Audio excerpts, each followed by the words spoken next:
Татарская молодежь. Да вся молодежь должна соблюдать традиции. Татарская молодежь тоже должна соблюдать традиции. Поэтому Санкт-Петербург, здесь у нас татары проживают несколько поколений. 1703 года, когда вот реставрация Санкт-Петербурга началась Петром, оттуда еще наше поколение. То есть мы имеем здесь глубокие корни, имеем свои традиции, которым уже сотни лет, там 300 лет. Чуть-чуть, наверное, они как-то отличаются от традиций, которые сложены в Татарстане и в других регионах России.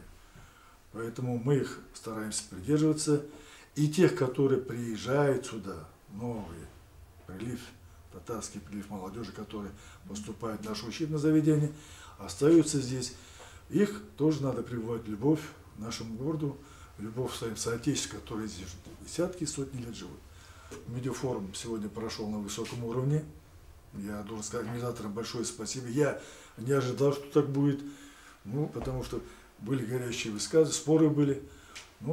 Я думаю, что сообща вот в этих спорах и высказываниях, выступлениях мы, наверное, нашли общее решение проблем, которые сегодня есть, и будем их совместно решать. Думаю, что это очень хорошее начало. Вот хорошее начало, да, портал, который у нас Равиль Закиров занимается. Я думаю сказать, что очень талантливый, способный молодой человек. Мы надеемся, что он сумеет внести новый импульс в наше общество татарское.